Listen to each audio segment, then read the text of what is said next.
Hello, tea family. How are you today? Let me tell you. Yes, we do need that light on. Thank you very much. It is a crazy day. We lost our camera right before we went live. Like when I say right before, I mean like 60 seconds before our camera decided it was going to disconnect. So welcome. Who knows what's going to happen with regard to chaos? But we'll be here together and we're going to have some fun and we're going to make some tea. We're going to talk about tea. And I have a great lineup planned for the questions and answers. I've had some questions already sent to me and I'm super excited to answer them. But if you're here for the very first time, I do want to say hello and welcome. Please put your name. Now, whether you're here for the first time or multiple times, that's okay. If you're part of our tea family, we want you to put your name and what you're drinking in the chat or comments, depending on which platform you are using today. I'm Nona, and today we are going to be answering your tea questions. Now, you always have the opportunity to ask them every Sunday when I go live, or if you see me in person. But once a month, we dedicate an entire live to all the questions that we get asked on a regular basis. And so I do want to invite you to stay to the end of our video today, because we will be having a surprise at the end. So I see Diane is here and she is drinking lemon zinger. My handy dandy assistant is drinking ruby chai. That is one of the 3 blends we brought to our first event of the season yesterday. And don't be shy. My handy dandy assistant and I will answer any of your questions. Also, he helps me keep track of everything in the chat, although you will see me look down so I can see the chat as well. Before we really get started, I do want to remind you that if you use the code word Irish this month on our website, you get 10% off our morning Irish and our Irish sunrise. And in fact, that is what I'm going to start by drinking today. So my poor handy dandy assistant has been battling severe allergies this week, as Kansas can't decide if it's going to be hot or cold. So we're going to go ahead and we're going to be making some Irish sunrise. Tomorrow's St. Patrick's Day. And yes, I have grandparents that came from Ireland. So for me, this is a thing, although I have grandparents and family that came from Great Britain too. So there's kind of like the both sides of the battle there.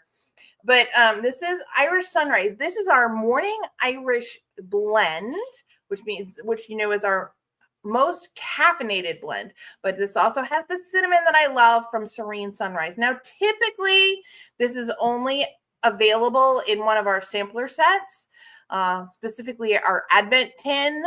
And last year we put it in our Easter one. It will be in our Easter sampler this year as well. However, for the month of March, I do have it available on the website, and it does have 10% off. My handy dandy assistant's acting like this is a surprise to him. What I do need is a strainer, honey. A strainer? Yeah, we put it aside when we were working on other issues, and yeah, you'll notice a green theme here today. I've got my milk and cream. I have one of my very favorite teacups that's like a very light pale green with beautiful on side. And you can see that the strainer is way too big for this, but that's okay. We can swap it out really, really quickly. There you go. A little bit better. And like I said, now Irish Sunrise black tea. So it can be brewed 3 times. We've already got boiling water. I use a perfect cup teaspoon, but as I was sharing with people yesterday, a rounded measured teaspoon really works as a starting place, and then you'll adjust for your cup. So I will put this here. And then if you will hand me the water, I can go ahead and pour, and then I will need you to set 3 minutes on the clock for me, handy dandy assistant, because my phone. And go ahead. This is one of the convenient things about having an electric tea kettle. We did boil the water. Some people only like to do it at 200. I do like a full rolling boil for my black teas and most of my herbals.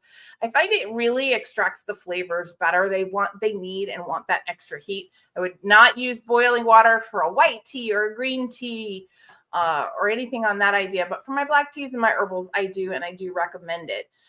We've got 3 minutes on the clock for our first brew. This can be brewed 3 times, which means a pouch like this. I'm in a pouch like this. Whoop, knocking it over.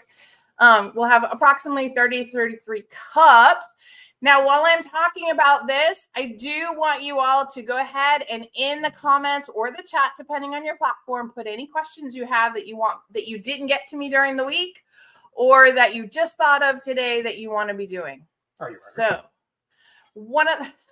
am I Irish? No, everybody else Irish. I don't know. Are they Irish? I don't know if everybody's Irish or not. I know one person's not. So one of the things that I want to say is the very first question that I have, we're already answering, and that is, what is the biggest mistake that you find when people are trying to brew tea? And that is that they brew it too long, or they brew incorrectly is pretty much the answer. However, a green tea, 175 to 180. If you brew it too hot, you're going to burn the tea. It's going to become bitter. A white tea, I'm in the 160 to 165 range because it's even more delicate. Like I talked about, my herbals and my black teas, those are ones you really want to be like that 200 to 212. I really do like that 212 boiling water for those to fully extract the flavors. Now, I skipped one along the way, and that is an oolong tea. That is it's about halfway between a green tea and a black tea with regard to oxidation. And so we really kind of set it somewhere between 185 degrees Fahrenheit and 200 degrees Fahrenheit. So if you're doing this in Celsius, it's like 85 to 96 degrees Celsius. It's a sweet spot kind of in between the green and the black teas. That is the perfect place. And then again, the golden ratio for brewing is going to be that 2.5 grams of tea to about 6 to 8 ounces of water, but you're going to want to adjust that to taste. Now, I'm going to give you a little pro tip, okay?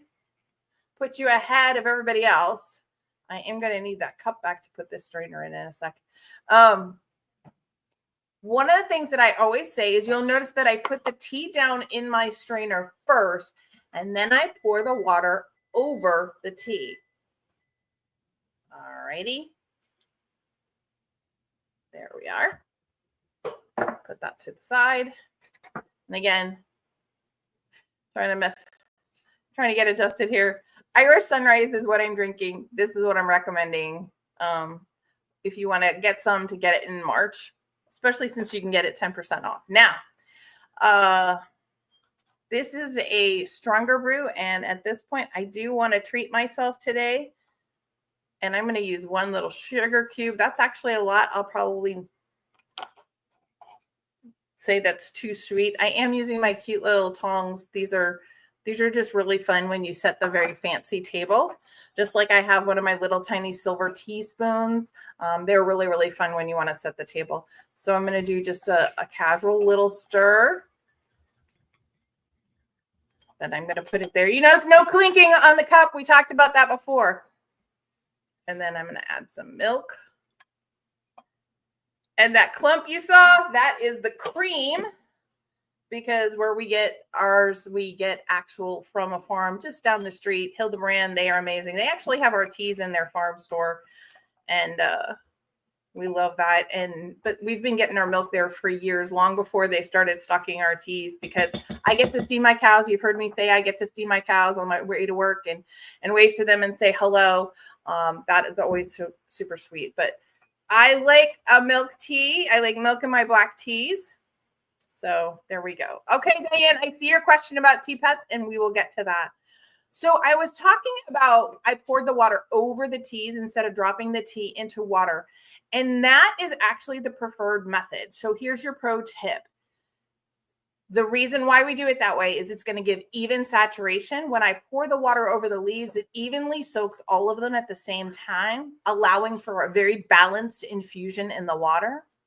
Dropping tea in already hot water can lead to uneven steeping, where some leaves extract too quickly while others stay dry for a few minutes first. Second, better flavor extraction. The force of the water being poured over the tea is going to help agitate the leaves slightly and mix them around. Again, that's how it's going to get that more even balance of the tea leaves being extracted. But this helps the flavors release very efficiently. Excuse me. If you drop dry tea into water, sometimes the leaves will clump together, and that's going to reduce their ability to infuse properly. Number 3 reason, more control over temperature. Pouring water over the tea allows you to adjust the pouring speed, and it also helps cool the water slightly if needed. So that's something else to consider. I like to have my water boiled, right? For my black teas and my herbals. So in a black tea like this, I poured it over, and that cooled the water. First it sat for a sec, then I poured it over, and it cools it down just below that full rolling boil. So it's still really hot. You're going to still get all that extra extraction, but at the same time, it's not going to be too much. Now, this is really important to have that little extra minute or two of cooling, because that'll really help you when you have a green or a white tea, because they can become really bitter if they've been steeped too hot. Okay, number 4, your aromatics develop better. So when the water is poured over the tea, the rising steam is going to bring that tea's aroma immediately. I can already smell the tea. It just is going to kind of enhance the experience before you even take that first sip. Why, thank you. And so it also prevents some over steeping of some of the smaller particles. Even when you have full leaves, some of the pieces are going to break off a little bit. And so you'll always have some tea particles, especially in a loose leaf tea blend. And those little particles, like we've warned you about in the bagged grocery market teas, they're full of tannins, and they make your tea very bitter very, very quickly. And so pouring water over them helps distribute them better, and then you can avoid the excess bitterness from over extracted bits. So in the comments, what is your biggest brewing challenge? When you go to brew tea, what is your biggest challenge? Hello to Stephanie. Stephanie, what are you drinking today? That is just so good. I'm going to be up for a while. Okay. Tea pets. Diane, tea pets. She asked a question. I do have my mouse here, so I can try and do this. What are tea pets? And tea pets are kind of a thing in Asia. And what it is that clay animal. It's in the shape of an animal. I know I showed you the dragon last week. And you put it in with your tea. You can put it in your pot, or you can put it, if they're small enough, you can put them in your cups or whatnot. But typically when they're bigger, like the one I got, they're going in a pot. And what it does is that clay takes in the oils of the teas, and then it kind of re-seasons the tea every time it's used. It kind of fills up in there, and then the clay is very porous, so they come out, and they'll add a complexity to your tea. Plus, it's a fun tradition, but it is part of a tea tradition. So that is what a tea pet is. All right. So Diane says that her biggest brewing challenge is figuring out which tea to brew. I'm with you. First thing in the morning. Oh my goodness, that is really sweet. I needed like a third of that teaspoon of sugar.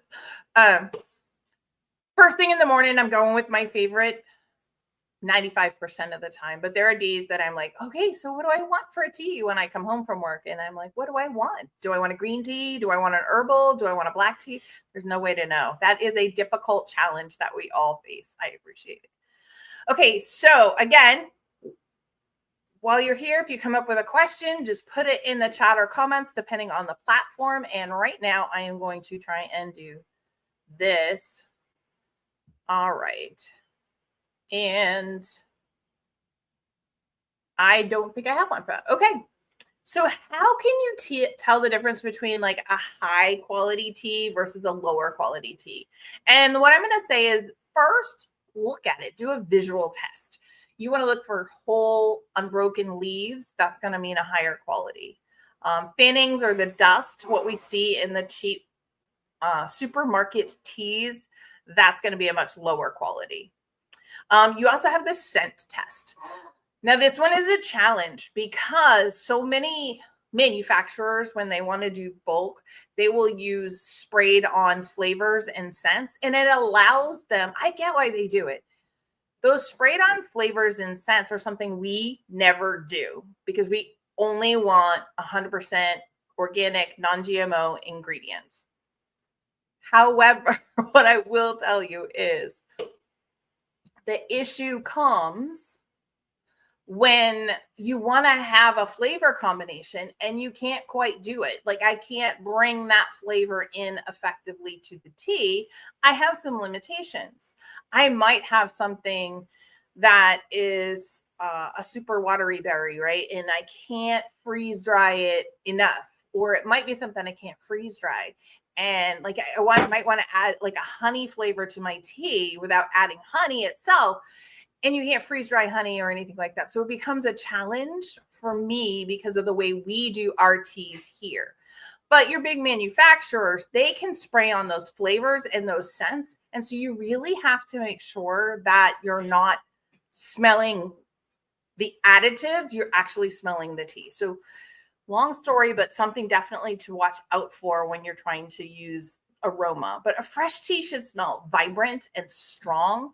It's funny, when we go to events, we bring sniffers, and they're just a little jar, and it has the name with the ingredients on the top of the jar, and then in the jar it has a little bit of the tea, and it's there for people to open up and smell so they can see what the tea would taste like, because our taste buds and how we smell, those things are very, very closely related. And so a lot of times people get the idea of what that tea is going to taste like from scent, but we have to change those out throughout the year. We don't use the same ones and that's it, because the tea it's being opened and closed. So I'm getting a lot of light and moisture and other things. And so after a while, it's not going to have that strong, vibrant smell. So we take it out, and then my handy dandy assistant and I will drink that tea. It's not going to be as sharp and flavorful, but we'll drink that tea, or we'll use it for cooking or baking or something else. We'll put fresh tea, because in the jars, the sniffers, that's what the handy dandy assistant calls them. That's what we're going to use. And so we don't have tea that smells dull, weak, musty. Another way of testing is looking for a leaf expansion. Yes, handy dandy assistant. Also, we have to encourage people to open up the jars. We do have, so when we're at the shows, we've all been taught, and I kind of joke with people so they can relax a little bit, but we've been taught, hey, don't touch. It's not yours, the things we teach the kids, because kids don't have that discernment. Even as adults, we have the jars out there. Rich will tell them it's okay. And then I'll watch them struggle. They'll like almost half reach for it, but like, no, I shouldn't touch that. And I'll be like, it's okay. We're breaking all the rules today of childhood. It's okay to open it and smell. That's what we want. And then they laugh, and then they don't feel so self-conscious, and they feel okay. And have we had one spill? Yeah, but it's tea. It's not the end of the world. It's okay. And so that is a problem we have when they want to smell them, but you really want that full flavor. The other thing is, watch as you put that tea in your water, or pour the water over the tea, because we talked about that today. High quality tea, you're going to see them unfurl, and the leaves are going to get bigger, almost like I've shown you so many times, where like we put just this little bit in, but then at the end, in fact, I see this for a second. He knew what I was going to do. He was already reaching for it. Like, you saw how much I put in, and now making a mess. It was to here, and now it's up to here. If you can see the leaves. And you can, there's an element of like trying to figure out the camera and the lighting and everything, but like the leaves get so big. That you can tell they've expanded, and that is giving them a chance to unfurl and release full flavor. So The other thing is, like I said, you do want to, thank you. Mess maker. I am a mess maker today. It's my job, I guess. Thank you. So you do want to watch out for things like that. You want to watch out for powders.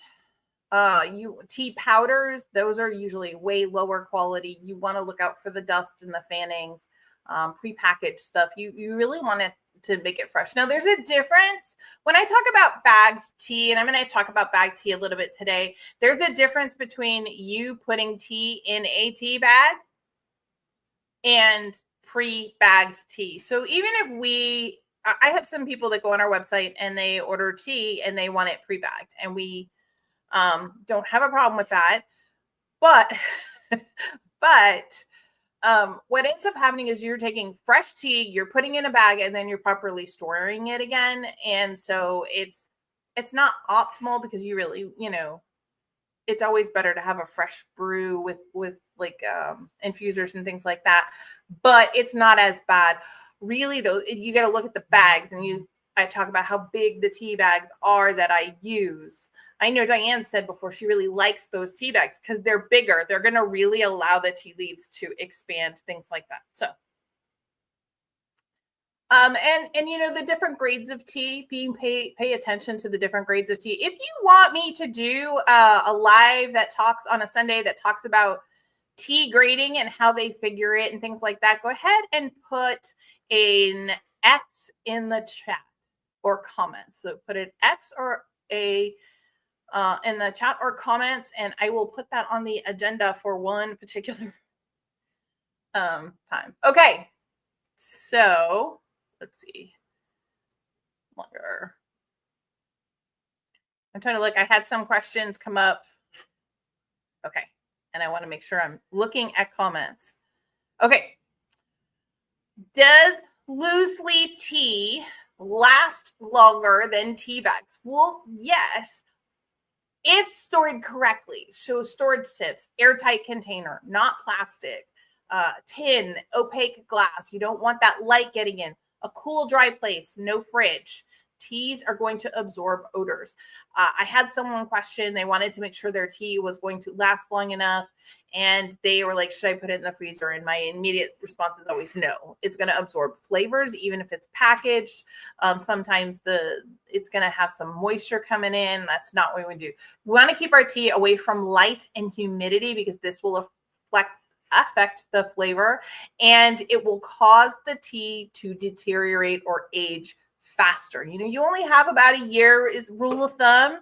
Yes, I have had teas that last longer than that, but the rule of thumb is you want to use your tea within a year. So common mistakes are storing tea near openly or incorrectly, especially near spices, coffee, or a clear jar, because those things can actually ruin the taste of the tea, because it is very much going to absorb the aromas and oils around it. So, okay. Question number 4. How do I make tea, iced tea without the bitterness? So I did do something for this one. All right. Here we go. So how to make iced tea without the bitterness. So we're going to look at that, and then I'm going to come back to the comments. Well, there's a couple of different ways we can do it. So let's talk about cold brew. Cold brew is we're going to steep it in cold water, typically overnight, 8 to 12 hours. You're going to want very cold water. It'll allow it to be smooth and naturally sweet, but then you do need to remove the tea leaves in the morning if you do it overnight. Iced tea. So that's how we do a cold brew. An iced tea is when we're going to brew it hot. Then we're going to try and cool it really quickly using ice or a fridge. And typically this is where when we make iced tea, in fact, one of the things that I was originally going to do, except tomorrow is March 17th, so it's going to be St. Patrick's Day, so I wanted to have one of our Irish blends, but one of the things that I was going to have is Maiden's Blush, but I was going to do it as an iced tea because it's a really amazing sipping tea. It doesn't need sweetness added to it. The rose petals in it really add the honey sweetness to it already, so it doesn't need any. But what we do is we brew it hot. We let it cool down somewhat, kind of sitting, removing the tea, let it kind of cool down a little bit on the counter, and then we put it in the fridge and let it just sit and be nice and icy cold. You can make ice cubes with it at the same time and freeze those and then put it out. And in the heat of the summer or on those super hot days, we're supposed to be 80 something tomorrow. You know, if I have some Maiden's Blush that we make up and we cool that and I make some ice cubes, we can go out in the heat of the day when it's 83 or 84, use that for my ice cubes. It's not going to water down my tea, and boom, I've got a beautiful no bitterness to my tea. So the trick to making sure you don't have that bitterness in your iced tea or your cold brew is use lower temperature water, steep for a longer period of time. If you're going to make it hot, and there are people that say that you could, for a green tea, you can add a pinch of baking soda, help neutralize tannins. I have never tried that, but it is something that I have had some friends try before. So I do want to talk a little bit about the best teas for cold brewing, because cold brewing does not translate well for everything. Some things need that heat to really extract full flavor. So your black teas, it's Ceylon, Assam, green teas, sencha is really good for this one from Japan.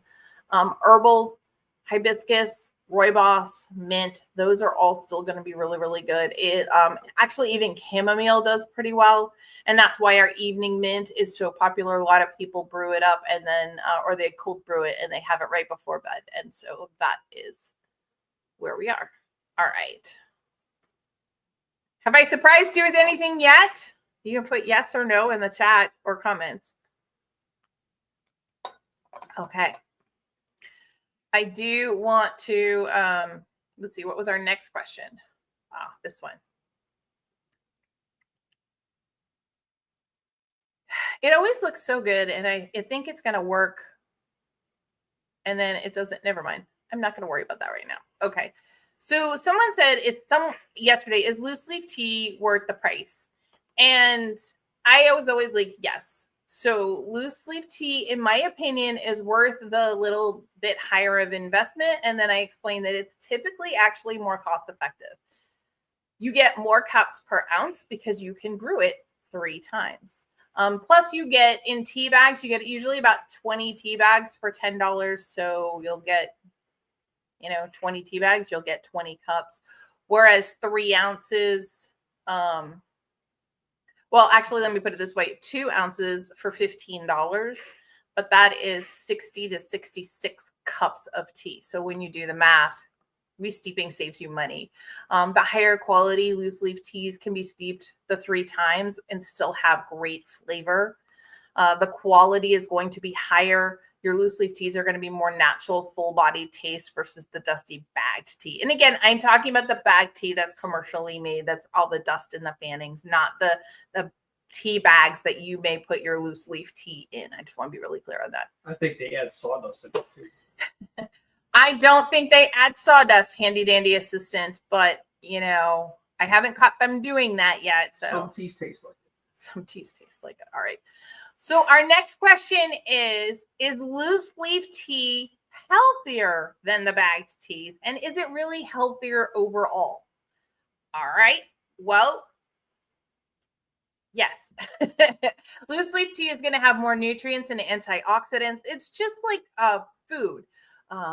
Anything that is processed less is going to be more healthful. So whole leaves are going to release full benefits of antioxidants. The tea dust or the fannings aren't going to release as many. The other thing is whole leaf tea is not going to have the microplastics or the junk additives.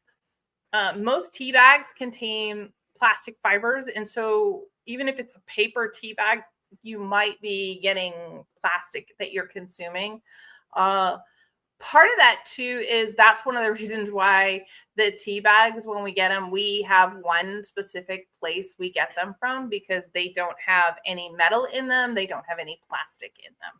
They are truly kind of woven, and they are a cotton, and they're unbleached, and it's 100% cotton, which makes them wonderfully biodegradable because we're not adding any chemicals. We're just adding some cotton into the soil if we put them in the garden. But the biggest thing is we're not adding the microplastics or the metals or anything else that may have been added to the teas. The other thing about loose leaf tea that makes it healthier is you can customize it. I know there's a lot of people that want to drink a ginger tea or a hibiscus tea or a turmeric tea because they really like those ingredients, or they're looking for some sort of health benefit from those that they perceive. And so they might like a flavor and they might want to add something to it. And you can do that with a loose leaf tea. You can't do it once it's bagged. I see Dan says organic and non-GMOs are healthier right off the top. Absolutely. Absolutely. And that's one of the things we're always going for with our teas.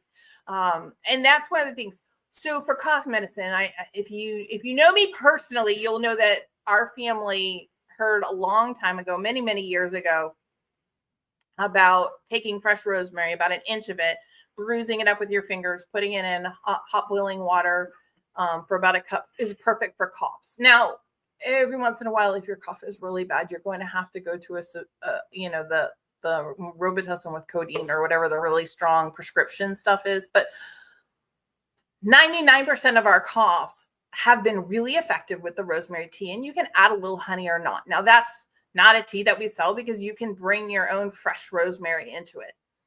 But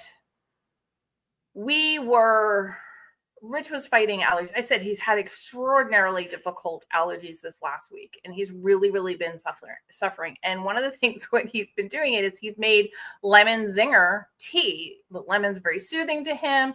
The ginger's really good for him. But he also wanted some of that, the allergies and you're coughing and you get the dry spots. And so he added the fresh rosemary into it. And so he added that to the lemon zinger, and that's perfectly fine. He's like, it tastes really good. We should do this one.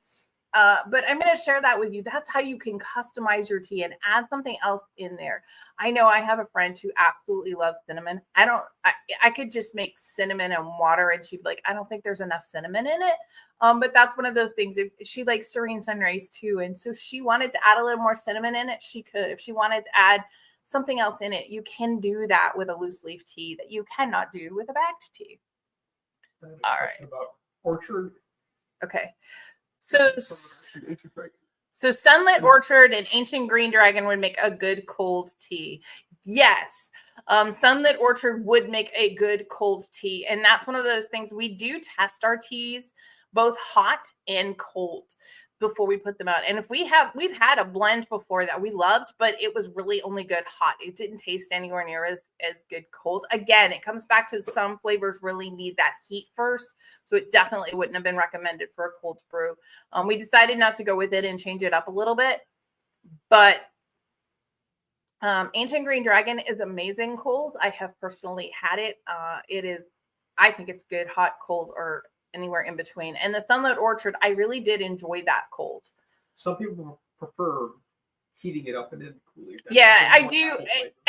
And typically you're going to want to do the hot brew for that and then let it cool for the Sunlit Orchard, because you really want the warmer water to extract more of that apple flavor and rehydrate that apple more. And it'll be easier to extract more of the ginger flavor by brewing it hot and then letting it cool. So that would be my recommendation for that. But thank you for that question. I appreciate it.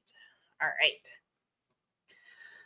right. So any other questions out there? Remember, put them in the comments or the chat. If not, I had one more question, and I'm going to preface it with another picture. I'm just trying to make it a little more visually appealing so you're not just staring at me the whole time. Look at that one question. Okay, we'll look at it in a second. So what is the best way to blend loose leaf tea flavor? See how that fit right in? We were already having a discussion about blending flavors and creating flavors. Okay. And so what I would say is you want to think about your base tea flavor for your blending. Your black teas are going to be bold and smooth. They're good for a chai or a fruity blend. Green, think light and fresh. You're going to mix well with like florals and citruses and things like that. Herbal, these are caffeine-free custom blends. So you're going to want to think your pairings. And then it's just a matter of the flavors that you kind of want to put together. I will say that you have certain things that will work with everything. Citrus does go well with all three herbals, green teas, black teas, oolong teas, etc. Vanilla goes with anything, in my personal opinion. Thank you, Diane. We did get out my table runner because I will show you. We are doing this from another location today. We're trying to get everything set up, but this is my actual counter. And as you can see, it's really, really bright and was very, very reflective. And we wanted you to be able to see the tea without being blinded. So Rich actually had the amazing idea of pulling up some of the table runners that I've made, because I've made at least 2 for every season over the years. And so, yes, I quilted this one myself, created and quilted this with some of the ladies at the Quilters Yard. You can't really tell, but there are little tiny gold dots on the back, but it is one of my favorite ones. And I enjoyed bringing it out. So, yeah. So those are some of the things. Thank you for that. That talk about like how best to blend that we talked about. Now, I do see there's another question. After using a cotton tea bag, can I make clothing out of the bag after using it? I mean, if you really wanted to take those cotton bags and sew them together, you can have at it. Personally, I use them for other purposes. Yeah, imagine the colors of the clothing. It would be pretty brown or red. All right. Anyway, any other questions? It's called variegated. I can't. I was just giving him kudos for coming up with the table runner idea and everything, and then he makes his comments, and I give up. So some great tea blending ideas: black with cinnamon and orange peel, spicy and citrusy, very much like one of our. No, we have a different one that is only out. Sunset Black. That is exactly what it doesn't have the cinnamon in, but it is a black tea with some orange peel and spice and different things like that. Green tea, jasmine and mint. If you're looking at like a green mint, like what we have, it's very refreshing and has kind of that minty floral note to it. Rooibos and vanilla and cacao nibs. That's unnaturally sweet with a chocolate essence dessert tea. We have tried some similar things in the past, but we haven't gone through. Okay. So what I do want to say is, in addition,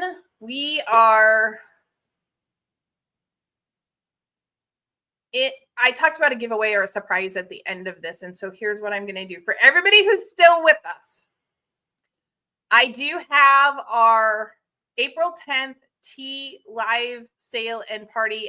We are going to be doing some fun games and some other things. They're going to be teas that I am creating, including a white tea. It is not for, I know one person's going to ask, it is not the same white tea blend that is our leap year tea, which only comes out every 4 years. That only comes out every 4 years. But we are making another white tea blend that will be only available here. We have 2 tea blends that will only be available at that particular day. But if you're interested in getting a coupon for an additional 10% off everything you purchase that day, I want you to put a heart in the chat or comments right now. And then I will gather this up. We have some people who don't watch live. They watch within 24 hours. Next Sunday, we will pull a name out of a hat who have put the heart in, and we will announce who has an extra 10% off the spring live sale. So if you want to win, put a heart in the chat or the comments. All right. So I want to thank everybody for joining. This is your last opportunity to ask me the questions today, but feel free to share our event. I know I shared it out today, but we have that live tea party on the 10th, 7 p.m. Central. We did name our Scottish breakfast tea. That is going to be one of the specialties. I talked about the white tea, and in addition, we have a Scottish breakfast tea that is going to be available that day, and we named it Highland Fred. Dawn. We did not name it Fred.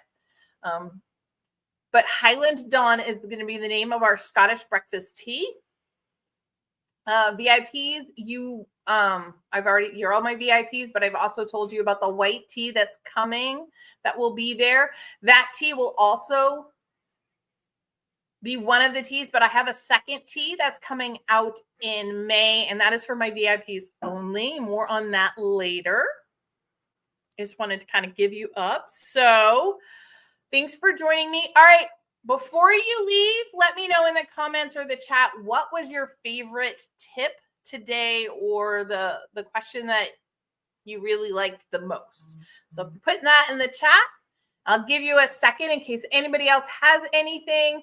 I do again apologize for the delay of a minute or two. We like I said, my camera all of a sudden decided to disconnect, and so we had to do it. And then I am going to have my treat. So what you all don't realize is 5 minutes before everything was all set, we were all set up. We had set this up this afternoon at like 2:30, and everything was good to go. But we made fresh baked bread in the oven, and it came out right before. And then when we came back, and then all of a sudden the camera disconnected. So I'm going to eat my homemade fresh baked bread. Diane really liked how to make the cold tea. Yeah, it's really interesting because there's just so many. There are like 2 or 3 different ways to do it. The 2 that we talked about are really the ones that we have time tested. So, all right. Well, thanks everybody for joining me. I will see you all next week. Don't forget to leave a heart in the comments if you want in on that 10% off. All right. We'll see you next week, everybody. Have a great one.